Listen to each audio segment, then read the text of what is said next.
Welcome to our channel happy with বা family. কেমন আছেন সবাই? আশা করি ভালো আছেন, আমরাও ভালো আছি। এখন বাজছে 5টা 10, আমরা সকাল সকাল উঠে পড়েছি আর ভীষণ এক্সাইটেড। কালকে সারা রাত ঘুম হয়নি, সবাই মিলে মানে বেটুও তো ঘুমোয়নি কো, সবাই মিলে ওই প্লেনের গল্পই হচ্ছে, যেহেতু ফার্স্ট টাইম আমরা যাব সবাই। আমরা সবাই রেডি হয়ে গেছি, 6:30 বাজছে এখন। আমি পুজোটা করে নিলাম সকাল সকাল, মামাও স্নান করে নিয়েছে, বেটুকে একটু মুছিয়ে দিই। আর আমাদের গাড়িও আসবে 6:30টায়, তাই সব রেডি হয়েছি। একটু দুধ খেয়ে নিচ্ছি সকাল সকাল, এখন কোথায় কি আছে তাই সবাই মিলে দুধই খেয়ে নিলাম। বেটুর খাবারটা নিয়ে নিলাম, বেটুর দুধটা, বেটু এখন খাইনি ঘুম থেকে উঠে। চলো রেডি হয়ে গেছি, এবার বেরোনো যাক।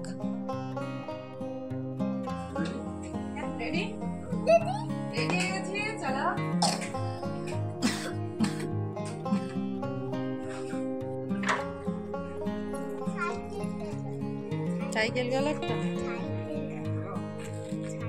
চলো। আরে দেখ প্যান্টের ভেতরে হাতটা ঢুকে দিয়েছিল।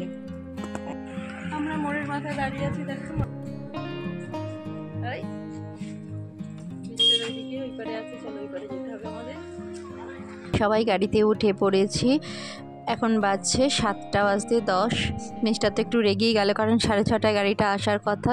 এটা মিস্টারের আমাদের পাশেই একজন থাকে, মিস্টারের ভাইয়ের মতো, সেই নিয়ে যাচ্ছে আমাদেরকে। চলো যাই হোক, রাগারাগি করে আর কি হবে বলো মিস্টারকে, তাই বললাম ঠিক আছে, অনেকটাই টাইম আছে। মিস্টার আসলে সবাই মিলে যাচ্ছে, মিস্টার একা যায় অতটা ঝামেলা থাকে না, এত লাগে যাচ্ছে তো মিস্টার তাই একটু টেনশন, ও এখন একটু বেশি টেনশন করে। এই দেখো অনেকটাই চলে এসেছি আমরা, আর বেশিক্ষণ নয়, আর আধ ঘন্টা মতো লাগবে। আর বেটু সেই সকালে উঠেছে, শুচ্ছে কিন্তু কিছুতেই না ঘুমোচ্ছে না, জানো তো। একটা এক্সাইটেড হয়তো মানে জানো প্লেন দেখার। এই দেখো এটা হচ্ছে এয়ারপোর্ট, চলো আমরা এখানেই যাব। আর বেটু এখনও ঘুমায়নি জানো তো, বেটু এখনও মানে জেগে আছে, শুয়ে আছে আমার কোলে শুচ্ছে। আমি ভাবলাম ঘুমোবে হয়তো, একটু ঘুমিয়ে নে, তাহলে ওখানে একটুখানি অনেকক্ষণ তো টাইম বলো জেগে থাকবে, সেই কিন্তু ঘুমোচ্ছে না কো। সে যাই হোক, আমাদেরও একটু এক্সাইটেড লাগছে। আদিকে মামাকে কি বলবো, আমার নিজেরও, আমি ফার্স্ট টাইম আমার এই প্লেনে যাওয়ার অভিজ্ঞতা হবে। আমি ফার্স্ট টাইম এয়ারপোর্ট দেখবো, এরোড্রোম দেখবো, সেটা আমার খুব ভালো লাগছে। আসলে আমারও খুব একটা পছন্দ নয়, মিস্টারের তো পছন্দই নয় ধরো মানে প্লেনে যাওয়া, যাতায়াত করা। এবারে লাকিলি হয়ে গেল, লাকিলি বলো ব্যাড লাক বলো যাই বলো, অনেকগুলো টিকিট আমাদের লস হয়েছে। আমরা ফেব্রুয়ারিতে সেই টিকিট কেটেছিলাম জানো তো, তখন ভোট অ্যানাউন্স করেনি, আমাদের 18 তারিখের টিকিট ছিল। আমরা ট্রেনেই একেবারে কাউন্টারে গিয়ে সব টিকিট বুকিং করেছি। মিস্টার কাউন্টার থেকে টিকিট কাটাই একটু পছন্দ করে। সে যাই হোক, অনেকগুলো টিকিট কাটা হয়েছিল। রাম মন্দির দেখার ইচ্ছা ছিল আমার খুব, তাই রাম মন্দিরের অযোধ্যা টিকিট কেটেছিলাম। লখনৌ বিরিয়ানি খাওয়ার শখ ছিল, লখনৌ ছিল, হরিদ্বার ছিল, করে সেই ট্যুরটা আমাদের দিল্লি হয়ে আমাদের রাজধানী দিয়ে ফেরার কথা ছিল। কিন্তু ভোটের জন্য, যেহেতু অযোধ্যাতে ভোট ছিল 20 তারিখ, আর আমাদের হুগলি ডিস্ট্রিক্টেও ছিল 20 তারিখ ভোট, সেই জন্য যাওয়ার তো কোনো কথাই ছিল না।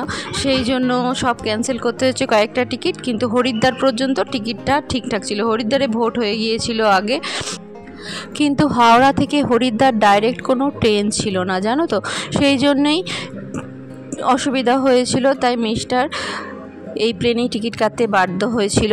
আর প্লেনের টিকিটগুলো সেরকম ছিল না জানো তো, ইন্ডিগোর টিকিটগুলো এত মর্নিং ফ্লাইট, অত মর্নিং ফ্লাইটে বেটুকে নিয়ে যাওয়া সত্যিই চাপ ছিল। তাই আমরা টিকিট কেটেছি বিস্তারাতে। বিস্তারার টাইমটা খুব ভালো, 10:40, এই টাইমটা খুব সুন্দর টাইম। এই টাইমে তুমি 6টা 7টা মানে 7টা কেন 8টাতে বাড়ি থেকে বেরোলেও হাওড়া থেকে হরিদ্বারের একটাই ট্রেন, দুন ট্রেন, সেই ট্রেনে আমরা টিকিট পাইনি। এত দেরিতে টিকিট কাটলে কি টিকিট পাওয়া যায় বলো? আর আমাদের তো অন্য প্ল্যান ছিল, সেই জন্যই একটা বাধ্য হয়েই বলতে পারো অগত্যা মিস্টার দিল্লি টিকিট কেটেছে প্লেনে, আর দিল্লি থেকে আমরা বন্দে ভারতে হরিদ্বার যাব, সেই দিনই সেম ডেতেই আমরা যাব, এইরকমই প্ল্যান আছে। সেইরকমই টিকিট কাটা হয়েছে। এদিকে দেখো সব ফর্মালিটি, মিস্টার এদিকে সব ফর্মালিটিস ঠিকঠাক করে মেনটেন করছে, ওটা মিস্টারেরই দায়িত্ব। সব আধার কার্ড বলো, বেটুর বার্থ সার্টিফিকেট সবই দেখাতে হবে। চলো, আমার দায়িত্ব হচ্ছে বেটু লাগেজ আমার কোলে সবসময় থাকছে। বেটু সকালবেলা ঘুম থেকে উঠে এতই হাঁটতে পারছে না, বলছে আমি ছোট তো হাঁটবো কী করে, এই ধরনের কথা বলে বেটু। এই দেখো সব লাগেজগুলো চলে যাচ্ছে ট্যাগ হয়ে, আমাদের লাগেজগুলো যাবে, যেগুলো পেটে যাবে, যেগুলো স্টোরেজে যাবে, সেই ব্যাগগুলোই খালি একমাত্র ট্যাগ লাগাবে। আর তবে প্রত্যেকের টিকিট মানে ডোমেস্টিক ফ্লাইটে 22 কেজি পর্যন্ত আমরা নিয়ে যেতে পারবো। 15 কেজি ওটা স্টোরে ঢুকে যায়, আর তুমি নিয়ে যেতে পারো সঙ্গে, কেবিনের সঙ্গে নিয়ে যেতে পারো। ফ্লাইটের ভেতরে 7 কেজি পর্যন্ত অ্যালাউ করে, কোনো অসুবিধে নেই। চলো, এই দেখো টিকিট এসে গেছে, মিস্টার টিকিটটাও নিয়ে নিয়েছে। আর যে ব্যাগগুলো স্টোরেজে যাবে সেগুলো দিয়ে দিয়েছে। আর এগুলো হচ্ছে 7 কেজির কম, এগুলো আবার চেক হবে, এগুলো এখানেই ছেড়ে দিতে হলো ট্রলিটাকে। এবার কেবিন লাগেজগুলোকে এবার বেল্টে দিতে হবে, এবার এগুলো চেক হবে। মিস্টার তো সব কিছু দিচ্ছে। এই দেখো আমাদের টিকিট, এই ভিস্তারার এই টিকিটের সঙ্গে আমাদের মিল ইনক্লুড আছে। সেই দেখো আমার ব্যাগটা এরকম ট্রেতে করে দিয়ে দিতে হবে। তবে কেবিন লাগেজে একটা সমস্যা হয়েছিল জানো তো, আমার হাতে মানে সব ঘড়ি বলো ফোন বলো সব নাকি ট্রেতে খুলে খুলে আলাদাভাবে রাখতে হবে, সেটা আমার জানা ছিল না। পাশের একজন ছিল, মিস্টার একটু আগেই দিয়ে দিয়েছে, মিস্টারটা আমি খেয়াল করিনি। বেল্ট বলো সব খুলেও একটা ট্রেতে আলাদাভাবে দিতে হবে। আমি ভাবলাম যে ব্যাগের ভেতরেই ঢুকিয়ে দিই ঘড়ি, আর ব্যাগটা না আটকে গেছে জানো তো গিয়ে। এবার তো ব্যাগটা আমি যখন চেক হয়ে যখন বেরিয়েছি তখন দেখছি আমার ব্যাগটা আটকে গেছে, ব্যাগটা আর আসছে না। সে তো আমি টেনশন করছি কি হলো ব্যাগে। তারপরে একজন ছিলেন, তিনি আমাকে বললেন যে এই সবগুলো আলাদা আলাদা করে দিতে হয়। তারপরে আবার আলাদা করে আমাদের সব ফোন, আমার যা ফোনগুলো ছিল আলাদাভাবে দিয়েছিলাম। আমার পাশে একজন ছিলেন, তিনি ওইরকমভাবে ঢুকিয়ে দিয়েছিল বলে আমিও দিয়েছিলাম। মিস্টার বলছিল যে তুমি দেখো নি, আমি এরমভাবে দিলাম। যাই হোক, ভুল হয়েছে, কিন্তু আমার খুব টেনশন হয়ে গেছিলো যে কী নিয়েছি রে বাবা ব্যাগে, ব্যাগটা আটকে গেল, ব্যাগটা কি আর ছাড়বে না, না কী রে বাবা, কী হবে রে বাবা। ওটাতে বেটুর খাবার ছিল, তাও অনেক কিছু নেওয়া হয়নি কেউ। আর বেটু তো কি বায়না, একটা চকলেটের দোকান থেকে কি দাম চকলেটের, কি বলবো তোমাদের। একটা ডেয়ারি মিল্ক 600 টাকার দাম জানো তো, সে কি বায়না। আর নাকি ওরা বলছে সব ইম্পোর্টেড, আমি দেখে মনে হচ্ছে সব ইন্ডিয়ান, কিন্তু বলছে ইম্পোর্টেড, কিছু জানার নেই। এই দেখো ডেয়ারি মিল্ক অন্য অন্য চকলেট ছিল, কিন্তু বেটু সেগুলো খায় না, তবে খাবে কি নষ্ট করবে, তাই ভাবলাম ডেয়ারি মিল্কটা নিক। এটাও না খেতে পারলে আমি মাম্মা আছি, দুজনে খেয়ে নেবো, সেই জন্যই এটা নিয়ে নিলাম। আর মিস্টার দিচ্ছে দেখো 600 টাকা দাম, কিরম গায়ে লাগে বলো তো একটা চকলেট, ও তো খাবেও না, নষ্ট করবে।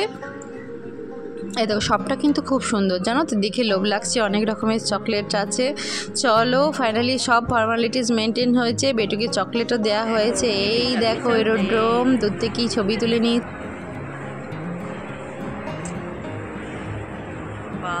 প্রচুর ভিড় এখন দেখো।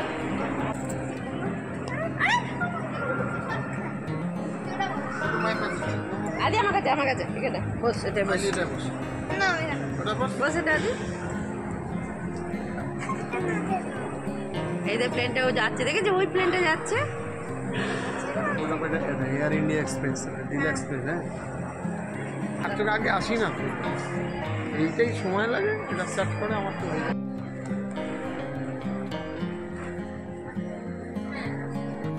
আমি আর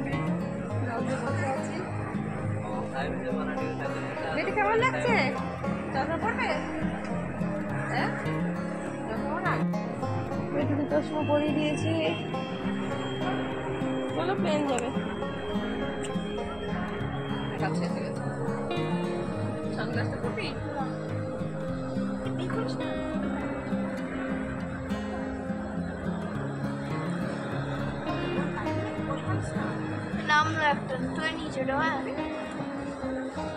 বাজছে 9টা। অনেকক্ষণ বসেছিলাম, কিন্তু মাম্মার জোর খিদে পেয়ে গেছে, বললো আমারও একটু চা তেষ্টা পেয়েছে, চলো গিয়ে বসি ক্যাফেটেরিয়াতে একটা।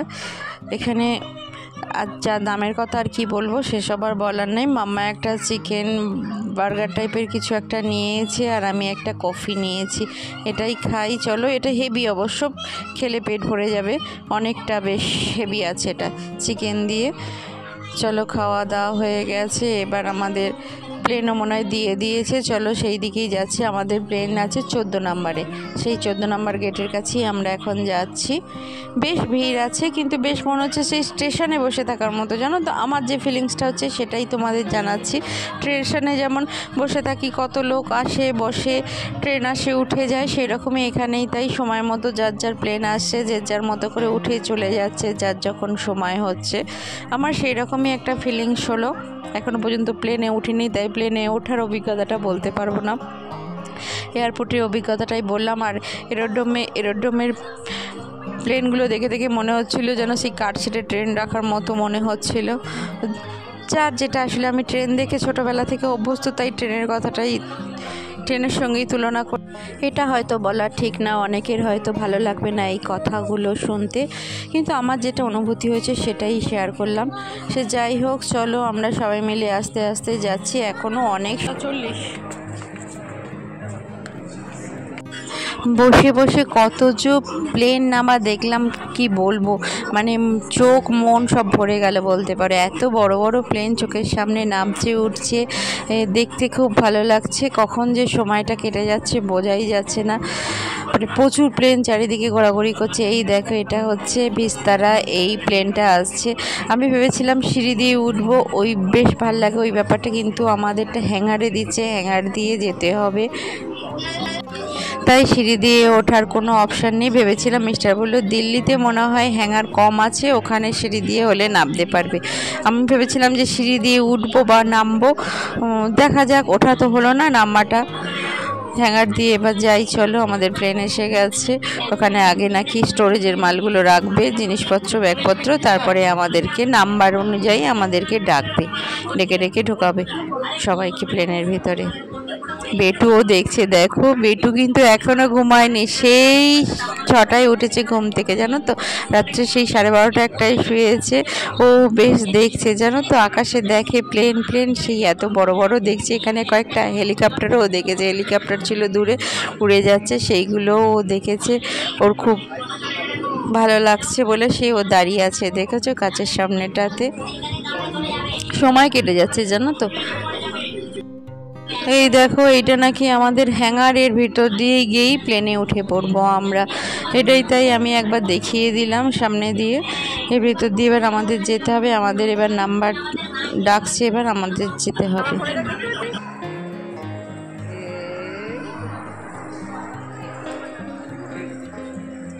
এই যে আলটিমেট এবার প্লেনে ওঠার সময় চলে এসেছে। আমরা ওই দোকানে গিয়েছিলাম, গেট নাম্বার 14-এ। এটাকে কি বলে পুরো? এই যে আমরা হ্যাঙ্গারের ভেতর দিয়ে যাচ্ছি এবার। বাদি বলছে যাচ্ছি। চলো 4 জনে দাঁড়িয়ে একটা ছবি তুলো, ওরকম ছবি তুলতে আমরা একটা ছবি তুলবো। চলো চলো, বেটু বুঝতে পেরেছিল। আর টিকিট লাগবে বেরোবার সময় না? লাগে, জমা তো 2টো আছে, আমাদের ঝামেলা নেই, আমরা সব মেপে এনেছি। ফাঁকা পুরো দেখো, চলো দেখছি।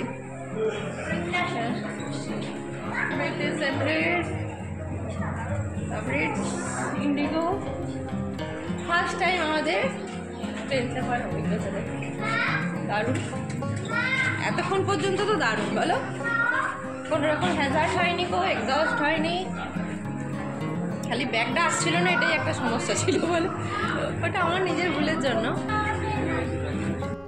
এই দেখো, এই পাইলট দাদা দুটোই চালাবে, তাই একবার দেখে নিলাম। মিস্টার বললো দেখো এরাই চালাবে, চলো।